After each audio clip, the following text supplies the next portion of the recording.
The Brahmin Kundadanta is telling a story, and he tells how he met a sage, an ascetic, who had been granted a boon that he would be emperor of the world. And this sage was one of 8 brothers who'd also earned this boon. The sage and Kundadanta went to an ashram, the Gauri Ashram, which had long since disappeared. And they find another sage there, sitting under a tree, and this sage is in deep meditation. And this sage tells the story of the 8 brothers and their 8 wives. Their 8 wives had also won a boon, and this boon was that their husbands would never leave home. But it seems that these boys had also been cursed by an ascetic that they'd upset. So, let's see what happens next. Kundadanta said, "O sage, the earth is one." Kundadanta is addressing the sage sitting under the tree at the ashram. "O sage, the earth is one. How can there be 7 rulers of the earth simultaneously? One who does not leave his own house, how does he become the emperor of the earth? When a person has earned both blessings and curses, which contradict each other, what is his fate?" Kundadanta said that there would be 7 rulers of the earth. I think there's actually 8. It said in the previous chapter that there were 8. And the sage addresses the ascetic. "You will see how all these are made possible. You will soon return home and be reunited with the family." And this is the brothers and their wives. "In due course of time you will die.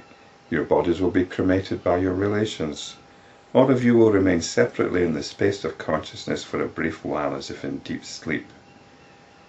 In the meantime, all your karmas, the boons and the curses, will gather around you.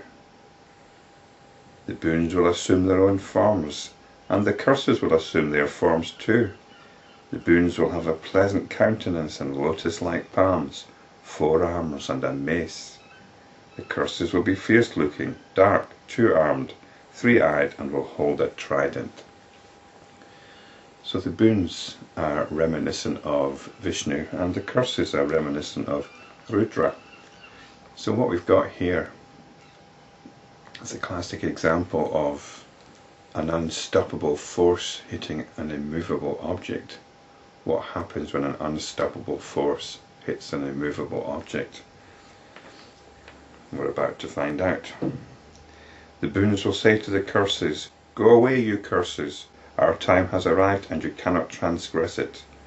The curses will say to the boons, "Go away, you boons. It is our time and no one can transgress it." The boons will say, "You have been made by the sage, but we have been created by the sun." But the curses will reply, "You have indeed been created by the sun, but we are born of a part of Lord Rudra himself, who is superior even to the devas or gods. The sage is a part or limb of Lord Rudra." Saying this, the curses will lift up their trident, ready to strike. The boons will thereupon say, "O curses, consider what evil flows from our quarrel here. Abandon your aggressive attitude, and let us decide what is the best course of action. We have eventually to go to Brahma, the Creator, for a decision. Why not go there now?" The curses will agree. Surely even a fool agrees to wise counsel. They will all go to Brahma and inform him of the dispute. Brahma will say to them, "Whichever of you has truth within will win the dispute. Therefore, look within and see what the inner contents are." So they've been asked to perform some self-inquiry. The curses thereupon will say, "We are defeated, O Lord, for there is nothing worthy in us. All of us, O Lord, both the boons and the curses, are in fact pure consciousness, and we do not even possess a body." Well, you might have realized that all along. How can a boon and a curse possess a body? But clearly there's something symbolic going on here. The sage continued. The curses will further say, "The consciousness which grants the boon through the giver of the boon considers in the receiver of the boon, I have received the boon." The same consciousness experiences suitable embodiment and the fruits of the boons. So this is the result of inquiry. It's seeing consciousness at work, and it is only consciousness at work. Therefore, the granting of the boon by those who grant the boons, and the receiving of the boon by those who sought the boons, are firmly grounded in their consciousness, and therefore form part of their essence. Hence they are invincible to us. The pure conquer the impure at all times. Only if the boons and the curses are of equal force do they yield mixed results, like milk mixed with water. These results are experienced by the person as if in a dream. Lord, give us leave to go. The curses will withdraw. So in a way, this is the struggle of the spiritual practitioner. The curses are the notions which we adhere to, and the boons are the realization of the nature of consciousness. And any opposition to the realization of the nature of consciousness can also be seen as the play of consciousness. So there actually isn't any opposition to the realization of consciousness. Another situation will arise.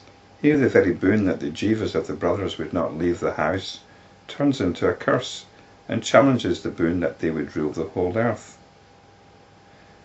The former will appeal to Brahma, the Creator, for a ruling.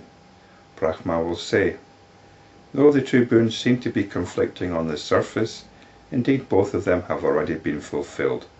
For the 8 brothers exist within their own house, yet they also exist as the rulers of the world, since their physical bodies have been shed.